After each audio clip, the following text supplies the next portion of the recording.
Saudara, setelah divonis 18 bulan penjara, dalam waktu dekat Polri akan menggelar sidang kode etik untuk Richard Eliezer. Sidang etik ini juga akan menentukan apakah Eliezer tetap bisa melanjutkan karirnya sebagai anggota BRIMOB atau tidak.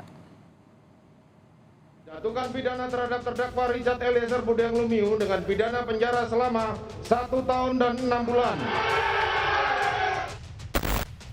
Divonis 18 bulan penjara oleh majelis hakim karena terbukti secara sah dan meyakinkan melakukan tindak pidana turut serta di pembunuhan berencana Yosua, Richard Eliezer ternyata masih semangat melanjutkan karirnya sebagai anggota BRIMOB. Tidak pernah ada kata dari Eliezer akan berhenti, apalagi kapok jadi polisi.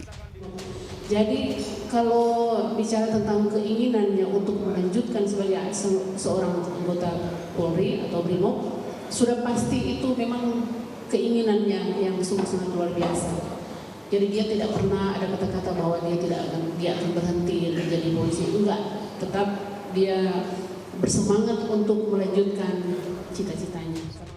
Dalam waktu dekat akan digelar sidang kode etik Polri bagi Eliezer. Menentukan nasib Eliezer apakah tetap bisa menjadi polisi atau tidak dengan mempertimbangkan masukan dari ahli, masyarakat, termasuk referensi dari pengadilan jika Richard Eliezer adalah justice kolaborator atau penguak fakta. Tentunya nanti dari Hakim Komisi Kode Etik Polri akan mendengarkan juga apa yang menjadi keinginan Bu Rina, ya. Fakta-fakta itu tentunya akan disampaikan dalam proses persidangan dan itu akan diuji. Tapi saran, masukan, sekali lagi, ini merupakan bagian yang terpenting sebelum Hakim Komisi Kode Etik akan memutuskan dengan sangat bijaksana. Sejak kasus pembunuhan Yosua dan Eliezer menjadi terdakwa, nasib Eliezer memang belum diputus Komisi Kode Etik Polri. Eliezer masih menjadi anggota Polri dengan pangkat Barada. Tim Liputan, Kompas TV. Menko Polhukam Mahfud MD dalam program Satu Meja pada Rabu malam di Kompas TV menceritakan bagaimana besarnya peran Eliezer dalam membongkar skenario Sambo di kasus pembunuhan Yosua Huta Barat.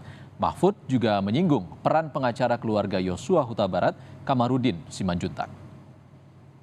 Teguh Iman, Teguh Sugeng Santoso dan Kamarudin Simanjuntak. Kan itu yang paling getol di awal ketika orang nggak percaya. Udahlah, polisi mati kan biasa. Tapi orang itu terus berteriak.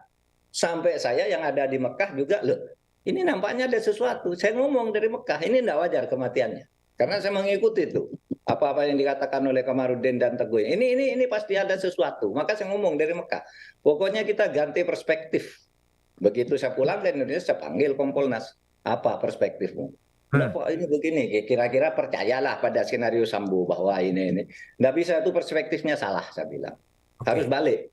Sekarang ini pembunuhan, bukan tembak-menembak.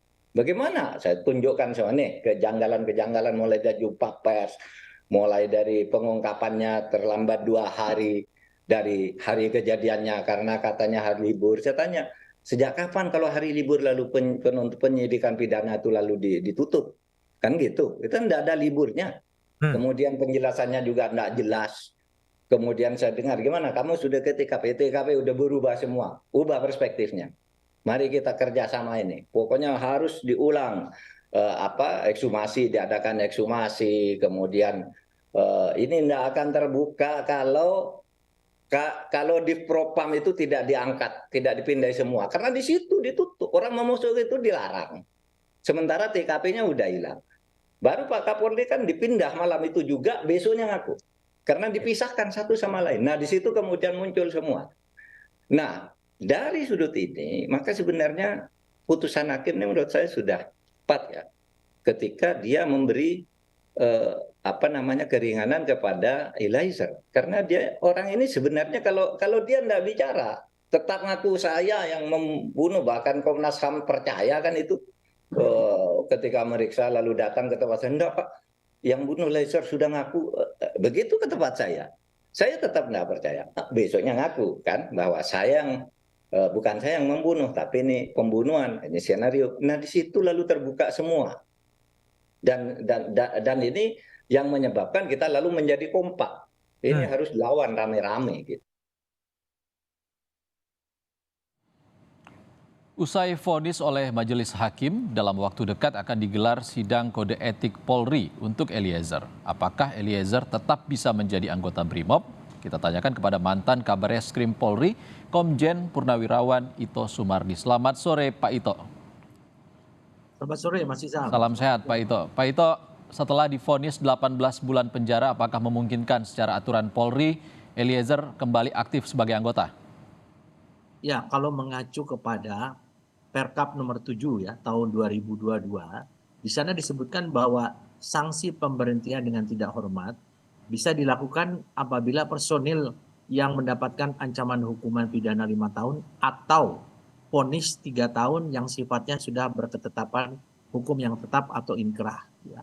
Di sana jelas disebutkan kalau dilihat daripada sanksi hukuman terhadap Barada Eliezer itu hanya 1 tahun 6 bulan, maka norma daripada pasal atau Perkap nomor 7 nomor tahun 2022 ini adalah tidak memenuhi ya, sehingga yang bersangkutan masih memiliki kesempatan untuk menjadi anggota Polri. Karena di sana disebutkan juga bahwa semua tindak pidana yang memiliki ancaman hukuman 5 tahun ataupun divonis 3 tahun itu memang harus di PTDH.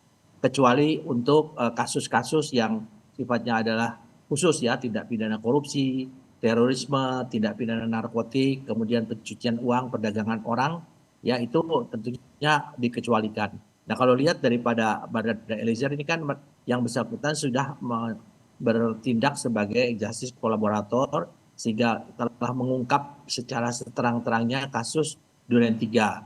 Semua masyarakat merasa puas. Ditambah lagi dengan keputusan jaksa untuk tidak mengajukan banding. Berarti sesuai dengan norma hukum ini adalah sifatnya sudah inkrah. Ya, tentunya setelah ini harus segera diikuti dengan sidang komisi kode etik. Nah nanti hasil daripada sidang komisi kode etik ini tentunya juga menunggu ya keputusan atau yang bersangkutan meskipun dia tidak di PTDH atau masih mendapatkan kesempatan menjadi anggota Polri, tetapi tetap hukuman yang pidana umumnya harus dijalani dulu. Jadi setelah 1,5 tahun, apapun keputusannya, kalau memang tidak di PTDH, maka yang bersangkutan bisa kembali. Nah, tentunya nanti di sana ada juga sanksi-sanksi yang pasti dikenakan, ya mungkin demosi dan lain sebagainya. Tentunya harus dibedakan dengan anggota yang lain yang memang tidak melakukan pelanggaran. Saya kira normanya demikian, Mas Izam. Kadif Humas Polri bilang hakim akan mempertimbangkan suara rakyat, termasuk status justice kolaborator Eliezer yang diterima hakim. Ini bagaimana, Pak Ito? Ya, saya kira itu satu hal yang wajar ya.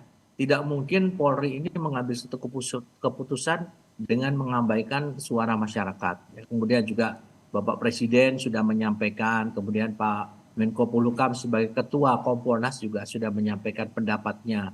Saya kira mungkin juga pimpinan Polri harus mengambil tindakan yang bijaksana ya. Nah, soal nanti yang bersangkutan itu tidak ditempatkan di BRIMOB atau tetap di BRIMOB itu adalah keputusan internal Polri. Namun demikian perlu kita juga harus perhatikan dari aspek psikologis ya. Karena bagaimanapun juga kalau yang bersangkutan masih menjadi anggota Polri, ini menjadi tanggung jawab daripada pimpinan Polri dan komandan kesatuannya untuk menjaga keselamatan yang bersangkutan ataupun dari intervensi ya ataupun intimidasi pihak-pihak tertentu yang pasti mungkin ada kaitannya dengan pihak lain. Tentunya tanggung jawab. Pak Ito, mekanismenya seperti apa? Apakah Eliezer harus menjalani pidana dulu selama 18 bulan dikurangi masa tahanan baru sidang etik atau sidang etik bisa berjalan beriringan? Sidang etik bisa berjalan, Mas. Mekanismenya memang demikian ya. Jadi kita tidak harus menunggu selesainya masa hukuman pidana yang telah dijatuhkan oleh keputusan hakim ya. Saya kira sidang etiknya bisa berjalan mungkin dalam waktu dekat. Nah, namun yang bersangkutan apabila diputuskan tetap menjadi anggota Polri, maka yang bersangkutan harus menunggu sampai menjalani sidang atau menjalani masa tahanan daripada sidang pidana umumnya. Kalau dari pandangan pribadi Pak Ito, jika tidak di PTDH, sidang etik nanti akan memberikan sanksi apa kepada Eliezer? Ya pasti ya, kalau namanya sidang kode etik kan pasti ada sanksinya, tidak mungkin membebaskan. Apalagi kan sudah ada perbuatan melawan hukum yang dilakukan. Ada kemungkinan demosi Pak Ito? Ya itu adalah keputusan yang paling sangat paling memungkinkan adalah demosi. Dan demosi kan juga tergantung daripada berapa lama. Tapi kan kita juga di dalam harus menjaga harmonisasi ya daripada anggota-anggota yang mungkin tidak melakukan pelanggaran, tentunya juga ini juga akan menjadi pertimbangan daripada pimpinan sidang kode etik ya. Pak Ito, kira-kira demosinya berapa lama? Saya nggak tahu ya, kalau itu kan itu nanti keputusan dari sidang pimpinan sidang kode etik ya. Kalau untuk masalah berapa lamanya, tapi yang jelas ada beberapa kemungkinan ya. Kalau memang yang bersangkutan Aul Eliezer itu tidak nyaman di kepolisian, dia bisa mengajukan pengunduran diri ya, sehingga nanti akan diputuskan dengan sidangnya itu keputusannya adalah pemberhentian dengan hormat. Tentunya hak-hak yang bersangkutan masih tetap melekat. Kecuali kalau diperhentikan dengan tidak hormat, maka hak-haknya hilang. Nah, di sini semua kembali kepada Eliezer. Kalau memang dia bertekad masih ingin mengabdi di kepolisian, tentu ada konsekuensinya ya, bahwa sanksi daripada sidang kode etik harus dijalankan. Nah, masalah namanya PTDH ini kan sangat ditentukan daripada pertimbangan Ketua Komisi Kode Etik dari keputusan hakim dan juga aspirasi masyarakat maupun hasil daripada kajian ahli-ahli yang akan dilibatkan.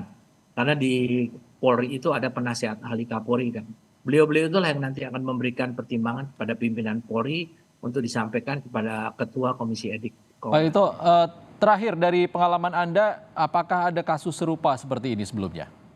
Saya kira belum ada ya, belum ada Mas Izam. Ini baru pertama kali, apalagi kasusnya sangat menyedot perhatian masyarakat dan hasilnya kita semua tahu ya. Mudah-mudahan pimpinan Polri pun pasti akan bijak untuk menentukan keputusan daripada sidang Komite Kode Etik ya.